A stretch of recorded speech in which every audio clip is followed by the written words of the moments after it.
Welcome to episode 6. Now, previous episodes, we've been mainly working on a two-dimensional composition. Here's where we're going to get into the three-dimensional world, paying attention to what is in front of your subject and behind your subject. By putting interest in all of your locations, from foreground to subject to background, you are creating a sense of depth because these foreground and background elements are falling outside of your focal plane, giving them more bokeh, showing that there are objects close to your camera and far away. Now, an ideal situation when using these techniques is to have as much distance between your foreground, your subject, and your background. This will give you tons of bokeh. My background are these trees and the sky.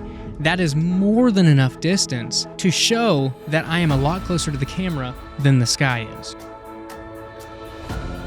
Next episode, we're going to be talking about colors and patterns. I'll see you there.